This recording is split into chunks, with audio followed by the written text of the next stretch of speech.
What is up, everybody?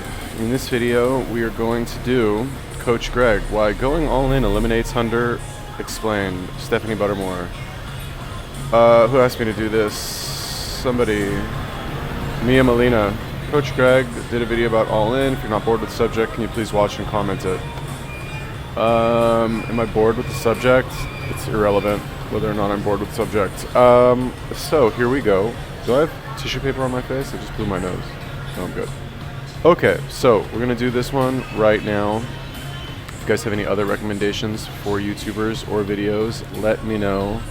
Leave me le comments.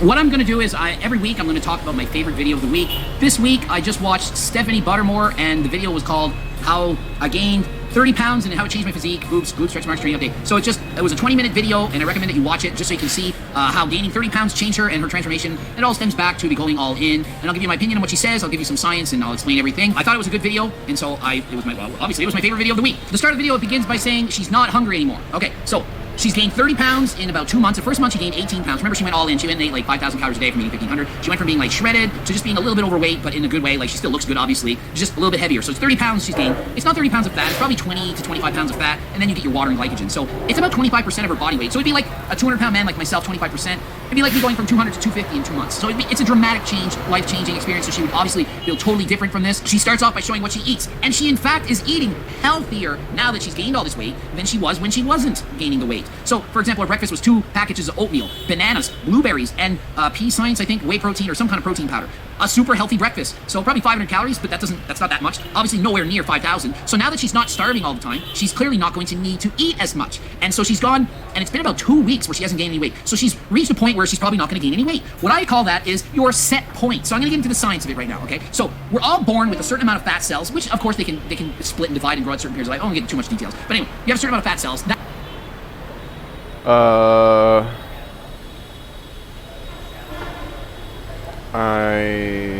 I don't know. I really don't know. I'm trying to think of what I said in the last Stephanie Pottermore video, because I reviewed that video too. I didn't see this footage though. This is from her Instagram, I guess. I don't understand. Like, why is this viewed so like honorably? Like this whole like I'm gonna get. I guess it's the whole like I have an eating disorder, even though I'm not really gonna say I have an eating disorder. So now I'm gonna get fat to like intentionally overcome my eating disorder. It's like I've said this before, but it's like you're afraid of snakes, and you say like, okay, I'm gonna go spend a week with snakes, like live among the snakes to get over my fear of snakes. I guess that's really what this is. When like, I don't know, maybe there's another solution that you could do, but it's not as visually appealing as like watching some attractive girl like gain 100 pounds or like whatever she's planning to do with this.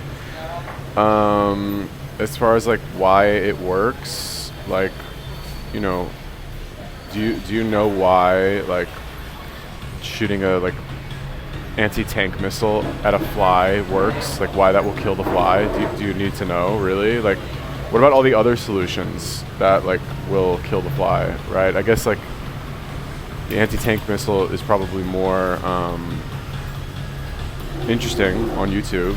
Like, nobody wants to see like, okay guys, I'm gonna very slowly and methodically like get over my problem by making small incremental changes, and my body's probably not gonna change that much. Like, who cares, you know? I don't know.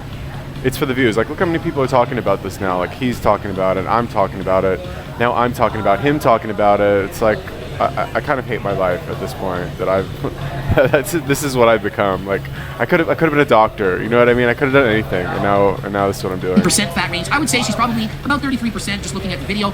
Let's just think of fat cells as being like a circle, okay? A circle. Your body wants to be half full. The fat cells want to be half full, half, okay? When they're half full, it's happy. So it sends signals to the brain saying, you're happy, you're not starving all the time, we're happy fat cells, happy dance, happy dance. You get what I'm saying? Then you diet, you do a show, you do a bikini competition, you want a six-pack, it's summer, blah, blah, blah, you diet, you're trying to look all hardcore and shredded.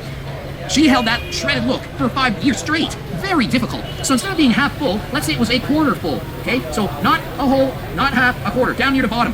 Your fat cells are like, well, we used to do the happy dance when we were half full. Now we're not. We're a quarter full. We don't like this. woman, eat some donuts, eat some chips, eat some high-calorie dense foods. Fill us up, give us sugar. We want to be fatter. So that's what she had to deal with for 5 years straight. Made her want to eat, and all the time. And then so that's like a constant battle and struggle that you have to live with. Trust me, I know. My fat cells are not half full. I'm below. I'm not a happy dancer. I'm not living the good life of just being at my set weight. And I've been at my set weight before, and I'll get into that later if I've done. So, she said, I'm going to go all in. So it went from a quarter full to half full in 2 months. Really, really, really quick. So she gained a lot of fat in a short period of time. And the problem there is the mental aspect of it. She's not able to mentally handle the visual changes. It's been tough for her. So she went and recorded the last 10 minutes of the video. It's her basically working out and showing you how to lift and do training. And she's selling training plans and stuff. So if you're interested in that, check it out. She has, obviously, has Jeff Nippert helping her as well. So obviously between the two of them, they know what they're doing as far as training goes. So I'm sure it's a good program to do. Now, she didn't want to show her doing with her new body. I have to be very honest and say that so I don't know. Interesting that there's not so much mention of proper, or not. I don't say proper food choice, but like, okay, let's use his example of like your fat cells being half full or a quarter full, and they're not doing the happy dance. So they're saying like, go eat some donuts, go eat some this, go eat some that. I think that's a very like wide jump in logic. And like, okay, do I know more than Greg Doucette, like professional 20-year bodybuilder? Probably not. Arguably not. One could make that argument that he knows what he's talking about more than I do. Up for debate, I'm sure. No, but anyway, whatever. The point is that like makes no mention of nutrient dense foods. He did throw a Big Mac in there in the like little like, you know, visual representation of like what these junk foods or high calorie dense foods should be. But one thing that you see a lot with like, for lack of a better explanation, these like old school bodybuilder guys, is that it's much more about calories and less about nutrient dense foods, right? Like a carb is a carb, for example, and I think that they know that that's not really true. Like a carb is not a carb, you know, like eating. I think I've even heard him say this before, and maybe he's simplifying now so he can like move on with the video and not make like a 45-minute video. Like, I don't know, this probably won't be 45 minutes, but like I have done before. Anyway, what if you focus on, like, let's say for example, instead of going all in and eating like whatever you want with absolutely no restrictions whatsoever, what about instead you say, okay, I'm going to go all in and eat whatever I want with no restrictions, except I'm only going to have, or I'm going to have this with every meal. I'm going to have either whey protein powder. I'm going to have either beef, pork, chicken, or eggs with every meal. And it's going to comprise at least 50% of the calories of every meal that I have, right? There's a lot of ways to do this all in. Like, it doesn't have to be like, I'm going to eat whatever I want because, you know, set point. But again, that's, you know, she's an entertainer. He's an entertainer. I am not very entertaining, but I'm also an entertainer, right? That's why we all appear on the camera to varying degrees, doing things, saying things, is to entertain, so people will watch us, you know what I mean? Like, she's not doing this like all-in thing like by herself in her room with no cameras around, right? It's all on the internet for everybody to see, Instagram, YouTube, like, same thing with him to a lesser extent. Anyway, the point is that like, I think a little bit more emphasis on proper food choice as, let's call it, the correct way of going all in. Not that he's like critiquing that at this point. He's just saying like, this is why it works, or this is why it is working for her. And I'm assuming later on he's going to get to like, this is why it is currently working for her. Just because it's working, does that mean it's the best way? No, here's a better way to do it. I think that's where he's going with this. I almost wrapped this whole workout because I was really feeling down about the way I looked in the footage. This lighting is amazing if you are shredded, but it shows every imperfection if you're not. But I'm posting it anyways because this is me and I want to show you the new me in all her glory. So please be kind and respectful in the comments. And it's mentally very difficult to see. And so that is why in my previous video I said don't go all in. Because when you go and change that much so fast, your brain doesn't have time to compensate. Like if she had to gain 30 pounds in say 6 months instead of 2 months, it would have been a slower process and she could have gradually been more accustomed to a little bit more weight over here and a little bit more weight over here. It's just too much all at once, okay? So that's why I'm not for the all-in approach. She's now not hungry anymore, which is great. And who knows? Maybe if she were to actually go and eat like the healthy meals like I saw in the video, do it all the time, I in fact think that she's probably above that little centerpiece. I think she's probably eaten so much food that she's beyond that centerpiece. And at that point, the body's actually saying, stop eating so much. We're not happy. We don't like being this full. The fat cell wants to be half full. She's maybe 3/4 full. She probably overshot it because 5,000 calories, 5,000. If she can't handle 5,000 now, that means she overshot it. The body's sending signals that 3,000 is the spot we want you to eat at, okay? So maybe she'll lose 10 pounds and then she'll be at that set point. We don't know. I'm sure we'll find out in the months to come. It'll be interesting for me to see, and I'm sure for her viewers. So don't gain too much weight and try to get to that. I mean, if you're struggling and you hate your life because you're always hungry all the time, you have to get to the set point. That's it. To change. Okay, again, no mention. And again, I don't know. Maybe Greg and I disagree on this, but no mention of the actual food choices, or very little mention of the food choices that she was making in the videos, in the consecutive videos, and how they might have affected her hunger. To him, it's all about set point. Fat cells are happy, now they're not happy. You're eating too much. You're not eating enough. Blah blah blah. But as I recall, in the last video, she's making what I consider to be more intelligent food choices, things that are higher in protein and fat, right? More meat, whey protein powder, which is not my favorite type of protein, but at least there's protein in there. Whereas in the first few all-in videos that I saw of her, she was just eating, it was literally carbs. It was all carbs.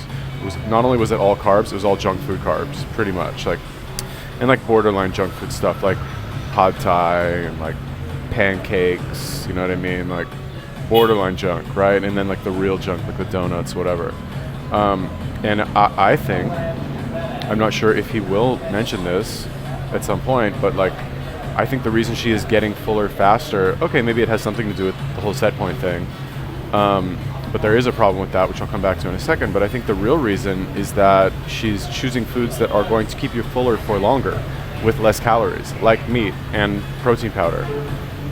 The real problem with this is that you are building a bad habit, right? You're I guess, building a bad habit and destroying a good habit. The good habit that you're destroying is the discipline to eat the right amount of food and to stop eating when you know you should stop eating, right? Like when you eat something, you eat and eat and then you're full, right? Sometimes you keep eating, but let's be real, everybody, okay? Let's admit this together, okay? When you continue to eat after you're full, it's not because you're still hungry. You're not still hungry and you keep eating. No, you want to taste some good food. You like that feeling that your brain gets when you eat more food and you're like, I want more of that. I haven't had enough of that good feeling in my brain. So instead of going and reading a book or going and doing anything else to make yourself feel good, you're gonna go and I do this too. I'm not trying to sound condescending or anything, although I am. But instead of doing something else, you go to the kitchen or you go to the store, or you go to McDonald's or wherever it is that you go, and you buy more unhealthy food. So I think more mention of that would be better. Plus, you're destroying your discipline. Okay, now for the next 3 months of my life or 6 months of my life, I'm going to completely not care at all. I'm going to let my discipline muscle atrophy anytime I feel eating. I'm just going to eat and never say no to any food at all because because that's what I'm doing and I'm publicly committed to this on YouTube. This set point or to change or to alter it or to go against it, to go against your genetics, the way I am. What you have to do is eat low-calorie dense foods. You have to eat like what she did in the video. And the next meal she had was a big wrap, like a whole wheat wrap. You guys know I love wraps. And it was full of chicken and vegetables. Boom! Super healthy.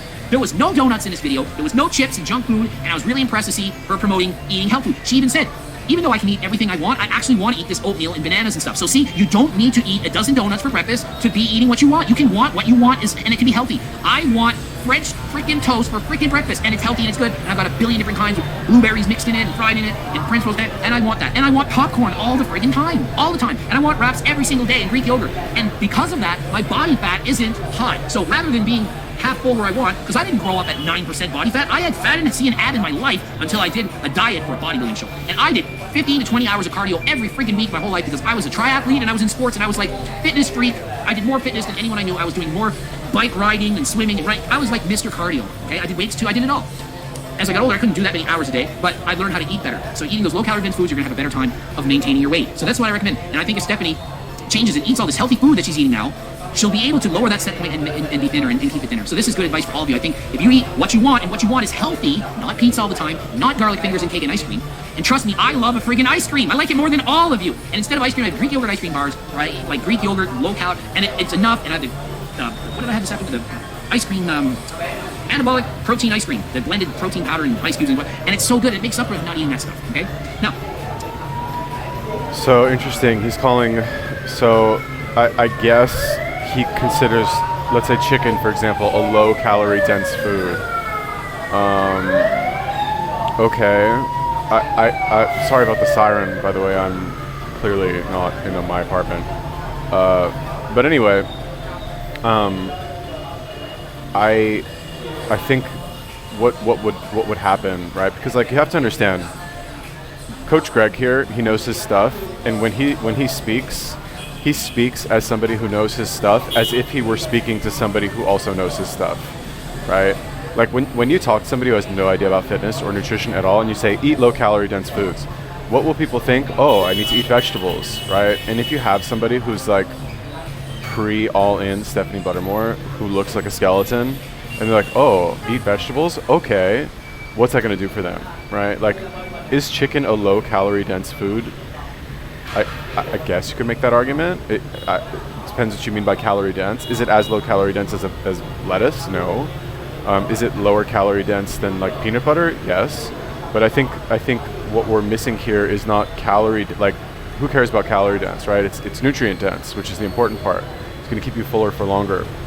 It has a lot of protein in it, like actual natural protein that your body can utilize without, it's not like a Quest bar or something. And again, people have different opinions on Quest bars. I think if you're not a professional bodybuilder eating 8 meals a day, like Coach Greg, why are you eating?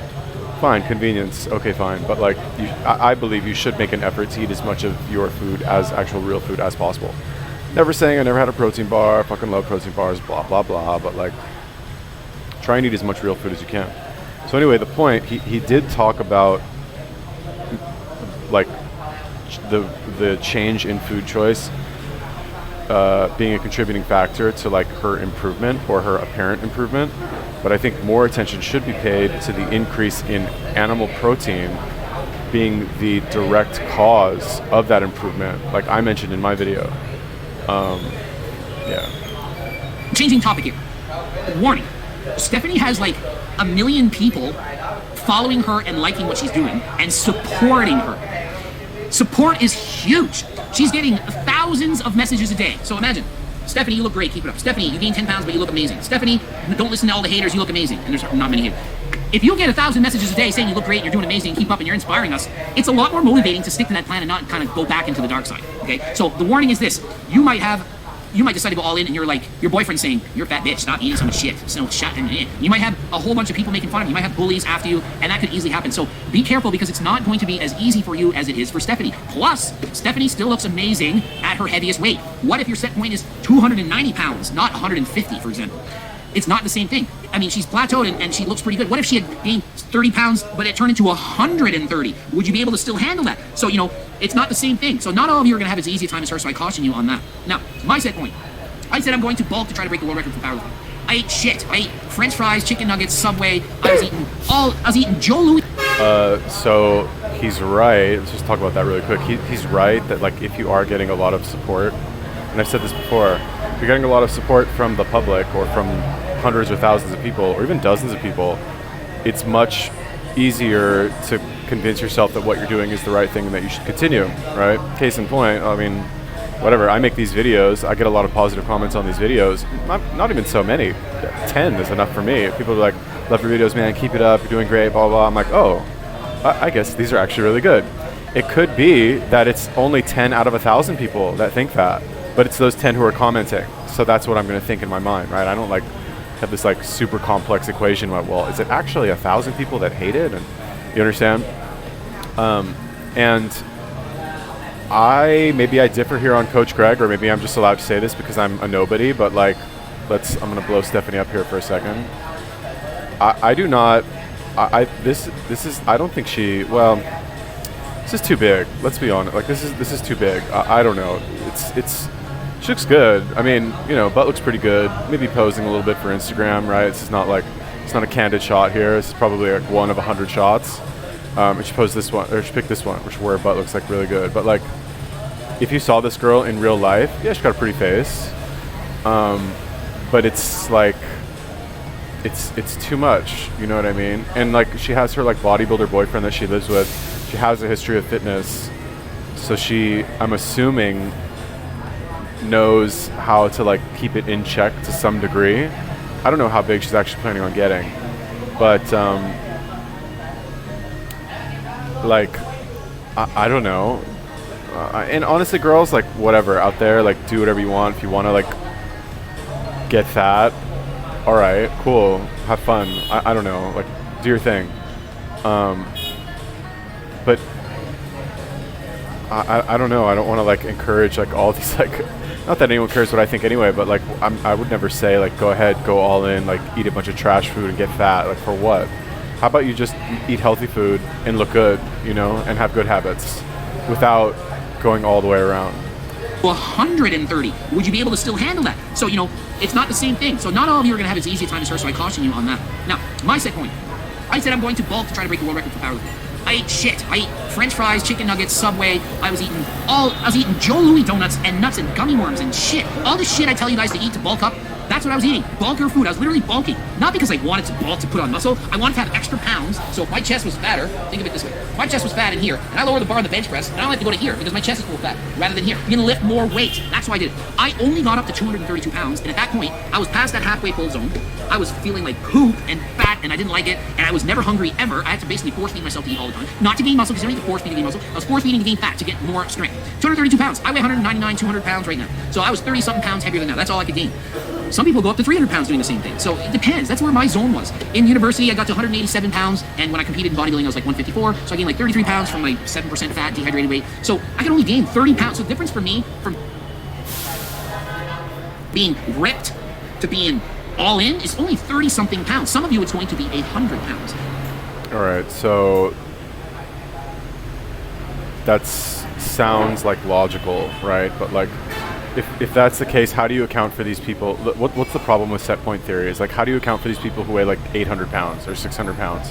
What's their set point is 600 pounds, and they're just hungry all the time, and that's why they eat.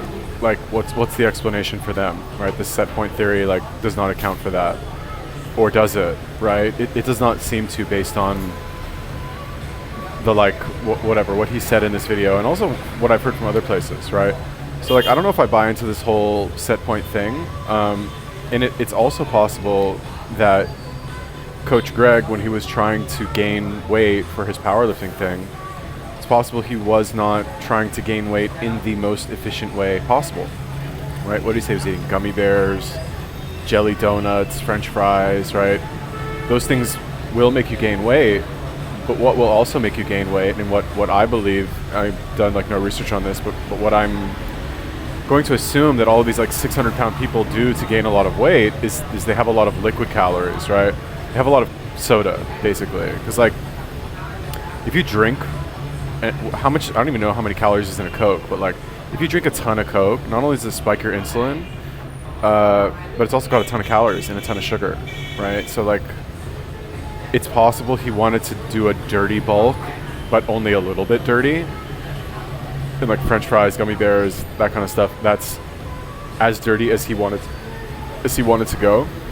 But if he wanted to go like my 600-pound life dirty, he could have gained a lot more weight. Like, set point be damned. Like, he could have gained another 30 pounds. Like, okay, let's look at it like this. Like, are you telling me that if you wanted to gain another 30 pounds, there's absolutely no way that you could do it?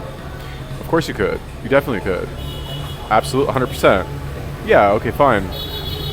Maybe you would have suffered a little bit in the gym, but you still could have gained the weight, right? And again, fine. He doesn't want this to be like an hour-long video, so maybe I'm too like picking this apart too much. But that just goes to show that this whole idea of like set point theory, it breaks down at some point, because you can always gain more weight. Clearly, by these like 1,000-pound people that exist out there, you can always gain more weight and continue to eat. And what are those people? Are they just hungry? They're just hungrier, and their set point is like 1,000,000 pounds. Their set point is like unlimited pounds or something. You know what I mean? My genetics are pretty good. They're not like amazing to be ripped, but they're not worse than average. So I don't have to struggle that bad. It's only 30-something pounds. Some of the people I coach, they lose 100-something pounds on a diet. Those people are going to have to struggle because their body, they're probably at 10% way down on the bottom, and they want to be half full, and they have so many more. Think of it, if you have 2 of these circles, and somebody else has 100 of those circles, It's so much more fat cells that want fat and they want to eat, okay? So we're all born with a different amount of those things, and if you're born with a lot of them, it's going to be hard for you to lose weight. Of course you can, but the urge to eat is so much stronger and it's so much more important that you eat low-calorie dense food. If you want to see one of my previous Stephanie Buttermore videos, we can blooper up right there. If you want to see my last video that I posted, boop it up here. Yeah, so like, again, I'm not, I don't want to I really like Greg Doucette. I think, you know, as far as like, not just fitness YouTubers go, well, let's say fitness YouTubers. As far as fitness YouTubers go, he's like one of the few, I don't want to say one of the few, but like, I guess the guys pretty much know their stuff, right? No offense, female fitness YouTubers who are out there, but like, the guys clearly know what they're doing, right? Like, looking like this is not an accident. You do not become a bodybuilder for 20 years and have this low body fat and muscles this big. Like, it doesn't magically happen. You know what I mean? You cannot maintain that level of results. I don't care how many fucking steroids you inject. Like, it doesn't work like that. So he does know his stuff. I think that the danger when you kind of like, when you give this type of advice to a beginner, which, let's be honest, that's what most people who watch fitness YouTube stuff are, is beginners, because they're not working out, they're not eating healthy. So like, you tell them these things like, oh, your set point is higher, oh, you were born with more fat cells, oh, it's going to be harder for you because of this, harder for you because of that. These are all additional reasons that you're giving them to either never try or to try and then quit, because Greg Doucette said, oh, and also this person said, and that person said that I was born with more fat cells, so therefore it's harder for me. And that's why I quit, right? Like, it's okay to acknowledge the fact that something is harder for you than it is for somebody else. But if the conclusion that you draw from that is, and that's why I quit, because somebody else just had it much easier and they didn't have to work for it, and I have to work a lot harder for it, and I don't want to do it. I mean, I guess that's a valid reason, but like, is that the right mentality to have going into this, right? Which is why, you know, I guess you could even make the argument that I prefer to stay ignorant to a certain degree of a lot of this, like, these scientific theories, let's call them, set point theory, which I think is more like set point hypothesis. But anyway, I don't want to get too involved in it, because like, let's say that all of a sudden I wake up one day and I'm like, you know what, set point theory is true. My body has a certain set point, and if I try to go beyond that set point, it's going to be incredibly difficult for me, and I have a very small chance of success. And failure is virtually guaranteed, right? Especially success for an extended period of time. What does that really mean? If I want to change my body and be shredded all year round, it's going to be impossible, basically impossible, or it's going to be possible, but I'm going to feel like shit all the time because of set point theory. What's that going to do to my level of motivation? Am I going to hit the gym as hard? Am I going to do that extra cardio? Am I going to watch what I eat more closely than what I would if I believed that to not be true? No, of course not, because I'm already setting myself up for failure. I already believe that it's not possible anyway, so why would I try it? Now again, like I said, I know Greg Doucette like is capable of making the separation in his mind. Okay, it's hard, but I'm going to choose to do it anyway. But the guy is a fucking veteran in the game, like 100 years in fitness, like what, I don't know, whatever, 20, 30, 40 years, however long he's been in fitness, like a long time. So he's able to like make that distinction in his mind. If you're a beginner, are you, right? Like whatever, you want to make a lot of money. Okay, you think to yourself, all right, I want to make a lot of money. It's going to be easier for somebody else than it is for me to make a lot of money. That's true. But if all you think about, if all you hear is like, oh, it's harder for you because of this, harder for you because of that, this is why it's not going to be easy for you. It's like, well, shit, man. Like, I got all these people telling me why it's going to be so hard, and why it's not going to be easy, when it's so much easier for other people. Why should I try? Why don't I just fucking collect my welfare check from the government? You know what I mean? Anyway, this was a good video. Just, who told me to do this? Who was this? Mia Molina. Anyway, thank you for telling me to do this. Always a pleasure to do one of GC's or GD's videos. Always a pleasure to do one of Stephanie Buttermore's videos, as I am currently the leading expert on Stephanie Buttermore on YouTube, sadly. If you guys have any more, let me know. Leave me a comment. Peace.